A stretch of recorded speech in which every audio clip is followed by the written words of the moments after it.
சட்டமன்ற உறுப்பினர்கள் அண்ணன் திரு அண்ணாதுரை, அண்ணன் அசோக்குமார், சகோதரர் கதிரவன், மருத்துவர் முத்துராஜா, அண்ணன் திரு சபா ராஜேந்திரன், சகோதரர் கலை கதிரவன் அவர்களே, சகோதரர் சன் ராமநாதன் உள்ளிட்ட அனைத்து மாநகர செயலாளர்களே,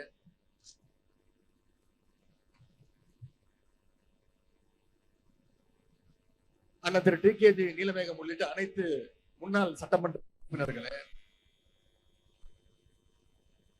கழக அணிகளுடைய மாநில நிர்வாகி சகோதரர் அப்துல்லா, சகோதரி வீரமணி, சகோதரர் இளையராஜா, அப்துல் மாலிக், அண்ணன் ஜித்து, அண்ணன் திரு பி என் மணி, அண்ணன் டேம் வெங்கடேசன் உள்ளிட்ட அனைத்து மாநில நிர்வாகிகளே,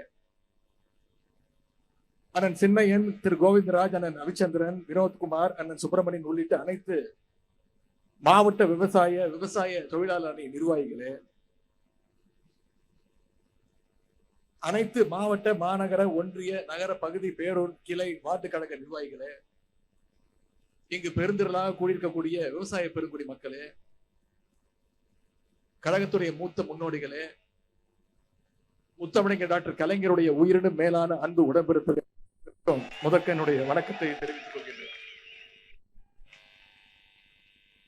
விவசாய கடனை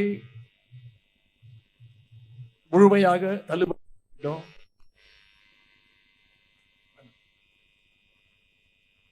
மேகதாது அணை கட்டுறதை தடுத்தே ஆக வேண்டும். முக்கியமா டெல்டா மாவட்டங்களை வறட்சி பாதித்த மாவட்டங்களாக அறிவிக்க வேண்டும். நம்முடைய கழக தலைவர் அவருடைய அறிவுறுத்தல் பேர்ல மக்கள் விரோத தாவேக அரசுக்கு எதிராக இந்த மாபெரும் கண்டன ஆர்ப்பாட்டத்தை இன்றைக்கு தஞ்சையிலே நடத்திட்டு இருக்கிறோம். இந்த ஆர்ப்பாட்டத்திற்கு கழகத்தினரும் தோழமை கட்சிகளும் விவசாயிகளும் மிகப்பெரிய அளவுல அரசுக்கு எதிராக திரண்டு வந்திருக்கிறீங்க. இந்த ஆர்ப்பாட்டத்தை ஒருங்கிணைச்ச நம்முடைய முதன்மை செயலாளர் நேரு அவர்களுக்கும், மாவட்ட செயலாளர் அண்ணன் திரு துரை சந்திரசேகர் அவர்களுக்கும், அனைத்து மாவட்ட கழக செயலாளர்களுக்கும், கழக விவசாய அணி விவசாய தொழிலாளர் அணி நிர்வாகிகளுக்கும் கழக உடன்பிறப்புகள் அத்தனை பேருக்கும், விவசாய பெருங்குடி மக்களுக்கும் முதல்ல என்னுடைய நன்றியை நான் தெரிவிச்சுக்கிறேன். இன்னைக்கு ஆடி 18. பொதுவா இந்த ஆடி பெருக்குல ஆறு முழுக்க தண்ணி நிறைந்து ஓடும். ஆனா வருகின்ற பார்த்த காவிரி டெல்டாவில் அனைத்தும் இன்னைக்கு வறண்டு கிட்டத்தட்ட ஒரு பாலைவனம் போல இன்னைக்கு காட்சி அளிச்சிட்டு இருக்கு. இதுவே நம்முடைய திராவிட முன்னேற்ற கழகம், நம்முடைய தலைவர் முதலமைச்சரா இருந்தா இந்த நிலைமை ஏற்பட்டிருக்குமா? நம்ம தலைவர் இந்த நிலைமை ஏற்பட விட்டுருப்பாரா? இன்னைக்கு குருவைய காப்பாற்ற முடியல. சம்பா என்ன நிலைமை ஆகுமோன்னு விவசாயிகள் தவிச்சிட்டு இருக்கிறாங்க. இது ஏதோ ஒரு சாதாரணமாக கிடையாது. இன்னைக்கு இருக்கக்கூடிய ஒரு நிர்வாக திறனற்ற ஒரு டம்மி முதலமைச்சரால தான் இன்னைக்கு இந்த நிலைமை ஏற்பட்டிருக்கு. 2021 இருந்து 2025 வரைக்கும் அன்றைய முதலமைச்சரான நம்முடைய கழக தலைவர் அவர்கள் ஒவ்வொரு வருஷமும் சரியா ஜூன் 12ஆம் தேதி அன்னைக்கு மேட்டூர் அணையை தானே போய் திறந்து வச்சிருக்கிறார். இன்னும் சொல்ல போனா சில ஆண்டுகள்ல ஜூன் 12க்கு முன்பே மேட்டூர்ல திறந்து விட்டிருக்கிறார் நம்முடைய முதலமைச்சர் அவர்கள், நம்முடைய கழக தலைவர் அவர்கள். அப்போ ஆனா இந்த வருஷம் என்ன நிலைமை? ஜூன் மாசம் முடிஞ்சு போச்சு, ஜூலை மாசம் முடிஞ்சு போச்சு, இப்போ ஆகஸ்ட் மாசத்துல இருக்கோம், இன்னும் தண்ணி வரல. காவிரி மேலாண்மை தீர்ப்புப்படி ஜூன் மாசத்துல 9.9 டிஎம்சி தண்ணீர், ஜூலை மாசத்துல 32 டிஎம்சி தண்ணீர் அப்படின்னு மொத்தம் 42 டிஎம்சி தண்ணீர் நமக்கு வந்திருக்கணும். ஆனா இன்னைக்கு ஒரு சொட்டு தண்ணீர் கூட வரல. ஆனா இதை பத்தி இருக்கக்கூடிய முதலமைச்சர் வாயை திறந்து பேசுறாரா?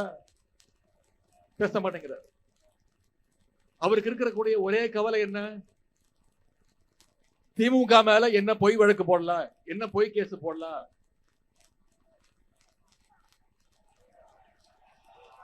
எங்க தண்ணி வருதோ இல்ல அங்க தண்ணி வரணும். காவிரி சொன்ன இங்க தமிழ்நாட்டில் ஆட்சி நடத்துறதுக்கு காங்கிரஸ் உடைய தயவு வேணும். அதனால கர்நாடகா காங்கிரஸ் அரசு கேள்வி துப்பில்ல, எதிர்த்து கேள்வி கேட்கவே பயப்படுறாரு. அதே மாதிரி ஒன்றிய அரசை பகைச்சுக்கிட்டா பிரச்சனை வந்துடும். ஆட்சி அமைச்சு 3 மாசம் ஆச்சு, இது வரைக்கும் அவரோட வாயிலிருந்து பாஜகன்னு ஒரு வார்த்தை வந்ததே கிடையாது. அவ்வளவு பெரிய தைரியசாலி. அது மட்டும் இல்ல, நேற்று மேகதாது பிரச்சனையில அரசு ஒரு தலைபட்சமா செயல்படுதுன்னு தமிழ்நாட்டு விவசாயிகள் டெல்லிக்கு போராட போய் நம்முடைய விவசாயிகளை மகாராஷ்டிரா காவல்துறை பாதியில வழிமறிச்சு, நாக்பூர்ல ரயில வழிமறிச்சு பாதியில அவங்களை இறக்கி தமிழ்நாட்டுக்கு போக சொல்லிட்டாங்க. இதை கண்டிச்சு நம்முடைய தலைவர் அவர்கள் அறிக்கை விட்டாங்க. அனைத்து எதிர்கட்சிகளும் அறிக்கை விட்டோம். முதலமைச்சர் வாய் திறக்கல. ஏன்? மகாராஷ்டிரா நடக்கிறது பாஜக ஆட்சி. அவங்களை எதிர்த்து பேசுறதுக்கோ இங்க இருக்கக்கூடிய முதலமைச்சருக்கு துப்பு இல்ல, திராணி இல்ல. அந்த அளவுக்கு விவசாயிகளுடைய உரிமையை விட முதலமைச்சருக்கு அவருடைய சுயநலம், ஆட்சி எப்படியாவது காப்பாத்திக்கணுங்கிற அந்த சுயநலம் மிக மிக முக்கியம். இப்போ ஒட்டுமொத்த விவசாயிகளும் இந்த அரசுக்கு எதிராக திரும்பினதும் ஒரு டிராமா ஆடினாரு. 2 நாள் கர்நாடகாவுக்கு போறேன் அப்படின்னு ரீரூட்டாரு. அனைவரும் சொன்னோம், நம்முடைய தலைவர் சொன்னார், தயவு செய்து கர்நாடகாவுக்கு போகாதீங்க, இது மிகப்பெரிய சட்ட போராட்டம் நடந்துட்டு இருக்கு, பல்வேறு ஆண்டுகள் நடந்துட்டு இருக்கு, அரை நூற்றாண்டு கால போராட்டம். திராவிட முன்னேற்ற கழகம் மட்டும் இல்ல, அனைத்து எதிர்கட்சிகளும் சொன்னோம். அவங்களுடைய கூட்டணி கட்சியே சொன்னாங்க கர்நாடகாவுக்கு போக தேவையில்லைன்னு. அதெல்லாம் அவர் கேட்கல. ஆனா கர்நாடக முதலமைச்சர் சொல்லிட்டாரு, தயவு செய்து இந்த பக்கம் வந்துடாதீங்க, உங்களுக்கு ஒரு சொட்டு தண்ணீர் கூட கொடுக்க முடியாதுன்னு கர்நாடக முதலமைச்சர் சொன்னதுக்கு பிறகுதான் அமைதியானார். இவரு கர்நாடக முதலமைச்சரை பார்க்கறது இருக்கட்டும், முதல்ல நம்ம ஊர் விவசாயிகளை உங்களை பார்த்தாரா? உங்களுடைய கோரிக்கைகளை கேட்டாரா? முதல்ல என்ன பண்ணிருக்கணும், நம்முடைய விவசாயிகளை வர சொல்லி அவங்களுடைய கோரிக்கைகளுக்கு செவிமடுத்திருக்கணும். அதை இந்த முதலமைச்சர் செய்யல. அரசு தான் எங்களை கூப்பிடல, கேட்கல, நாங்களே வந்து முதலமைச்சரை வந்து பார்த்து பேசுறோம்னு விவசாயிகள் கோட்டை நோக்கி போனாங்க. ஆனா அந்த விவசாயிகளையும் குண்டு கட்ட கைது பண்ணி அரசு தான் இந்த குதிரை பேர அரசு. அந்த அளவுக்கு விவசாயிகள் மேல இந்த முதலமைச்சருக்கு ஒரு வன்மம். முதலமைச்சர் தான் இப்படின்னா, நீர்வளத்துறைக்கு ஒரு அமைச்சர் இருக்கிறார். இப்படி ஒரு அமைச்சர் நீங்க பார்த்திருக்கவே முடியாது. பத்திரிகையாளர் பார்த்தாலே திருட மாதிரி தலை தெரிச்சு ஓடுறாரு. இந்த கேள்விக்கு பதில் கிடையாது. வேளாண் துறை அமைச்சர் அப்படின்னு ஒருத்தர் இருக்கிறாரு. என்ன தெரியுமா பண்ணிட்டு இருக்கிறாரு இன்னைக்கு வேளாண் துறை அமைச்சர்? வேளாண் பட்ஜெட்டை தூக்கிட்டு போய் திருப்பதிக்கு போய் பூஜை போட்டு கொண்டு வந்துட்டு இருக்கிறார். இதுதான் இன்னைக்கு இந்த அரசுடைய லட்சணம், இங்க இருக்கக்கூடிய லட்சணம் அமைஞ்சிருக்கிறாங்க. திருட்டு லாட்டுக்கிற ஒரு அமைச்சர், திருட்டு விசிடி வித்து ஒரு அமைச்சர், பிளாக்ல டிக்கெட் விற்கிற ஒரு அமைச்சர், உருட்டுக்கட்டையிலோட சுத்திட்டு இருக்கிற ஒரு அமைச்சர், எல்லாத்துக்கும் மேல போதை பவுடர் அமைச்சர். இப்படி மொத்த கேபினட்டுமே ஒரு ஜோக்கர் கூட்டமாக இன்னைக்கு தமிழ்நாட்டில் அமைஞ்சிருக்கு. இந்த ஆட்சியில முதலமைச்சர் ரீல்ஸ் போடுறாரு, அமைச்சர்கள் ரீல்ஸ் போடுறாங்க, சட்டமன்ற உறுப்பினர்கள் ஸ்கூலு, ஹாஸ்பிட்டலு, ஏன் பாத்ரூம் டாய்லெட் கூட விட்டு வைக்கிறது இல்ல, உள்ள போய் இருக்கிறாங்க. 2 நாள் நீ பார்த்திருப்பீங்க, 2 அமைச்சர்கள் அவங்களுடைய மாவட்டத்தில் இருக்கக்கூடிய போய் அங்க இருக்கக்கூடிய குழந்தைங்க எல்லாம் வெளில வர சொல்லி அவங்களுடைய கட்சி பேரை கோஷம் போட சொல்லி அத ரீல்ஸ் எடுத்து போட்டுக்கிட்டு இருக்காங்க. இத மாதிரி ஒரு கேடு கெட்ட ஒரு ஆட்சியே தமிழ்நாடு பார்த்ததே கிடையாது. சென்ற மாதம் தொலைக்காட்சி செய்திகள் நீங்க பார்த்திருப்பீங்க. தென்காசி பக்கத்துல ஒரு நெல் கொள்முதல் நிலையத்துல நெல் மூட்டைகள்லாம் தீப்பிடிச்சு எரிஞ்சிட்டு இருக்கு. அங்க போன தாவேகாவுடைய ஆளுங்கட்சியுடைய ஒரு மாவட்ட செயலாளர் என்ன தெரியுமா பண்றாரு? 4 கேமரா எடுத்துட்டு போய் செட் பண்ணி அதை படம் பிடிச்சு பேக்ரவுண்ட் மியூசிக் போட்டு அதை எடுத்து ரீல்ஸ் போடுறாரு. இப்படி ஒரு ரீல்ஸ் போடுற ஒரு அரசை தமிழ்நாடு இல்ல இந்தியாவே இதுவரைக்கும் பார்த்தது கிடையாது. அமைச்சர்கள் மட்டும் இல்ல, அமைச்சருடைய சொந்தக்காரங்க அண்ணன் தம்பி எல்லாம் ஆய்வுக்கு போறா. அரசு அதிகாரிகளுக்கு தெரியல யார் அமைச்சர் யார் சட்டமன்ற உறுப்பினர், யாருக்குமே தெரியல. முதல்வருக்கும் தெரியல. அந்த அளவுக்கு ரீல்ஸ் வெறி முத்து போயிருக்கு இந்த அரசுக்கு. இன்னைக்கு விவசாயிகள் கண்ணீர் வடிச்சிட்டு இருக்கிறாங்க. ஆனா அமைச்சர்கள் என்ன பண்ணிட்டு இருக்காங்க? சினிமா தியேட்டர்ல போய் படம் பார்த்துக்கிட்டு கண்ணீர் வடிச்சுட்டு. அது மட்டும் இல்ல, தமிழ்நாட்டுக்கு 15 நாளைக்கு தினசரி 3500 கன அடி தண்ணீர், அதாவது சுமார் 4 TMC தண்ணிய திறந்து விடணும்னு காவிரி ஒழுங்காற்று குழு அது உத்தரவு பிறப்பிக்குது. அதன்படி பாத்தீங்கன்னா நமக்கு போன 2 மாசத்துல 42 தண்ணி வந்திருக்கணும். ஆனா 4 TMC தான் கொடுக்கணும்னு உத்தரவு போட்டாங்க. அதையும் திறக்க முடியாதுன்னு கர்நாடக முதலமைச்சர் அவர்கள் உத்தரவு போட்டார்.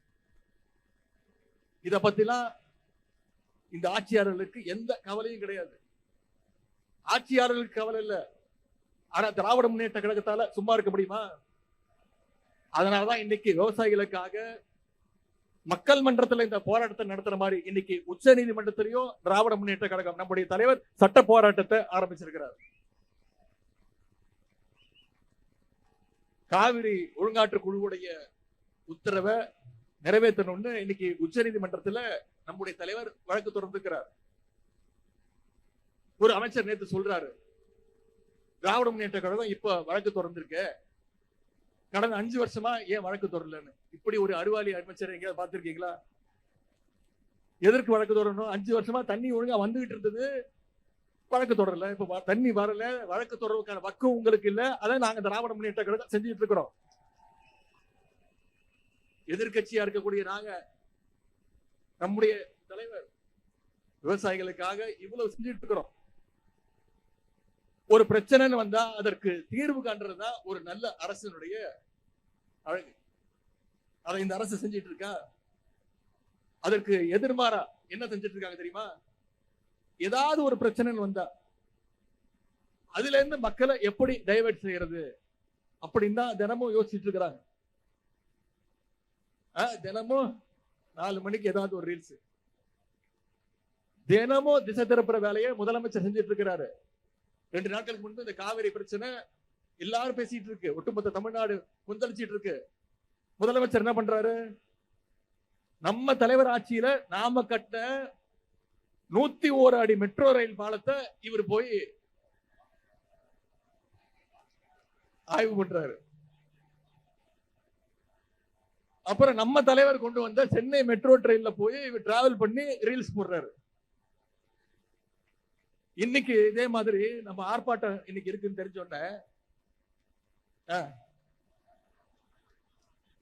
இதை டைவர்ட் பண்றதுக்கு, இந்த ஆர்ப்பாட்டத்தை டைவர்ட் பண்ணணுங்கிறதுக்காக காஞ்சிபுரத்துல சிப்காட்டுக்கு ஆய்வுக்கு போறாரு. அதுவும் பாத்தீங்கன்னா நம்ம தலைவர் ஆட்சியில நாம கொண்டு வந்த செயின்ட் கோபேன் கம்பெனியில தொழிற்சாலையில போய் ஆய்வு பண்றாரு. ஆய்வு பண்றவரு சொந்தமா ஒரு திட்டத்தை கொண்டு வந்து அதை செயல்படுத்தி அதை ஆய்வு பண்ணாருன்னா அது நல்லது, அழகா இருக்கும், பாக்குறதுக்கு நல்லா இருக்கும்.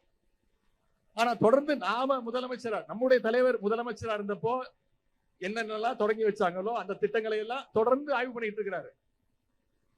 நான் கூட ஒரு மீன் பார்த்தேன், இவர் மெட்ரோ ட்ரெயின்ல போய் ஆய்வு பண்ணி இருக்கிறாரு. அப்புறம் 101 அடி மேல அந்த மெட்ரோ ட்ரெயின்ல போய் ஆய்வு பண்ணும் போது பாக்குறாரு சென்னை முழுக்க அத்தனை திட்டங்கள் தெரியுது. அவர் மைண்ட் வாய்ஸ், ஏன்பா எனக்கு ஓட்டு போட்டீங்க, இவ்வளவு பண்ணி வச்சிருக்காங்க தமிழ்நாட்டுக்கு சென்னைக்கு, அப்படி ஒரு மீன் பார்த்தேன். இன்னும் முதலமைச்சருக்கு புரியுற மாதிரி சொல்லணும்னா, ஊரா வீட்டு நெய்ல அவர் வீட்டுக்கு இன்னைக்கு ஸ்வீட் செஞ்சிட்டு இருக்கிறார். அவர் பாஷையில சொன்னதா அவருக்கு புரியும். அவர் பாஷை என்னன்னு உங்களுக்கு புரியும். டேஷ் முதலமைச்சர் இன்னைக்கு இந்தியா முழுக்க பேசுது. இப்படி ஒரு நாங்க பார்த்ததே இல்லப்பா. வாயில நல்லா வந்து எதுக்கு எடுத்தாலும் கொத்து பரோட்டா போடுவேன்.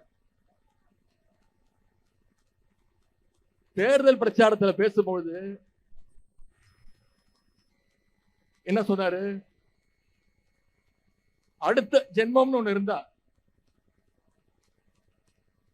விவசாயியா பிறக்கணும் அப்படின்னு சொன்னாலா இல்லையா? சரி, நான் கேட்கிறேன், இதுக்கு எதுக்கு அடுத்த ஜென்மம் வரைக்கும் வெயிட் பண்ணணும்? வாங்க, இந்த ஜென்மத்திலே விவசாயம் பண்ணலாமே. யாரு எப்ப வர நினைச்சாலும் விவசாயம் பண்ணலாம். நான் சொல்றேன், மே 10ஆம் தேதியில இருந்து இந்த தரங்கெட்ட ஆட்சி அமைஞ்சதுல இருந்து அதிக ஏமாற்றங்களை சந்திச்சிட்டு இருக்கிறது நம்முடைய விவசாய பெருங்குடி மக்கள் தான். தேர்தல் வாக்குறுதிகள் இன்னும் வேற என்ன சொன்னாரு? என்னென்ன வாக்குறுதிகள் கொடுத்தாரு? 5 ஏக்கருக்கும் குறைவா நிலம் வச்சிருக்க எல்லா விவசாயிகள் முழுமையா பயிர் கடன் தள்ளுபடின்னு சொன்னாரா இல்லையா? ஆனா ஆட்சிக்கு வந்தோன்னு என்ன சொன்னாரு? 50,000 ரூபாய்க்குள்ள கடன் வாங்கி இருந்தா மட்டும்தான் பயிர் கடன் தள்ளுபடின்னு சொன்னார். உடனே நம்முடைய தலைவர் அவர்கள் எதிர்ப்பு தெரிவிச்சாரு. அனைத்து விவசாய சங்கங்களும் எதிர்ப்பு தெரிவிச்சது. உடனே மாத்தினாங்க. 50,000 75,000 ரூபாய் அப்படின்னு மாத்தினாங்க. ஆனா இப்ப என்ன நடந்துட்டு இருக்கு தெரியுமா? வெறும் 35,000 ரூபாய் மேல யாருக்கும் கடன் தள்ளுபடி இல்ல அப்படின்னு அறிவிச்சிருக்கிறாங்க. வாக்குறுதியில சொன்னது ஒண்ணு, அறிவிப்புல சொன்னது வேற ஒண்ணு, ஆனா செயல்படுத்துறது இன்னொன்னு. இப்படி வாக்குறுதிகள் எதையுமே நிறைவேற்ற முடியாம வாயில வட சொல்ற ஆட்சி தான் இன்று அமைஞ்சிருக்கக்கூடிய இந்த தாவேகாவுடைய அரசு. இதுவே 2006 கழக ஆட்சி நம்முடைய முத்தமிழ் டாக்டர் கலைஞர் அவர்கள் தான் சொன்னபடி 7,000 கோடி ரூபாய் அளவுக்கு விவசாய கடனை தள்ளுபடி செஞ்சாங்க. அது எப்படி செஞ்சாரு? அவர் முதலமைச்சரா பதவி இருக்கிற அந்த மேடையிலேயே கோப்புகளை கொண்டு வந்து அங்கேயே கையெழுத்து போட்டாரு. சென்ற ஆட்சியில நம்ம தலைவர் 12,000 கோடி ரூபாய் அளவுக்கு பயிர் கடன் தள்ளுபடியை நம்முடைய தலைவர் செஞ்சார். இந்த சூழ்நிலையில் தான் இன்னைக்கு முழு பயிர் கடனையும் ரத்து பண்ணணும்னு விவசாயிகள் தொடர்ந்து போராட்டத்தை அறிவிச்சீங்க. ஆனா சட்டசபையில பேசின முதலமைச்சர் என்ன தெரியுமா சொன்னாரு? திமுகவுடைய தூண்டுதலால இன்னைக்கு விவசாயிகள் போராட்டத்தில் இறங்கியிருக்காங்கன்னு உங்களுடைய போராட்டத்தை கொச்சப்படுத்தினவர் இன்றைய முதலமைச்சர் அவர்கள். கழக ஆட்சி நடந்தப்போ மேகதாது அணையை கட்ட விடாம நாம தடுத்தோம், கர்நாடகாவை தடுத்தோம். ஆனா இன்னைக்கு தமிழ்நாட்டுல ஒரு மிக பலவீனமான ஒரு ஆட்சி அமைஞ்சிருக்கு. இந்த வாய்ப்பை எப்படியாவது பயன்படுத்தி மேகதாது அணை கட்டலாம்னு இன்னைக்கு கர்நாடக அரசு முழு முயற்சியில் இறங்கி இருக்கிறாங்க. இந்த அரசு மேகதாது அணை கூடாதுன்னு சட்டப்பேரவையில ஒரு தீர்மானம் அறிவிச்சாங்க. அப்போ அதை ஆதரிச்சு நான் பேசினேன். மேகதாது பிரச்சனை மிக மிக முக்கியமான ஒரு பிரச்சனை. இது கட்சிகள் கடந்து அனைவரும் ஒற்றுமையோடு இருக்க வேண்டிய பிரச்சனை.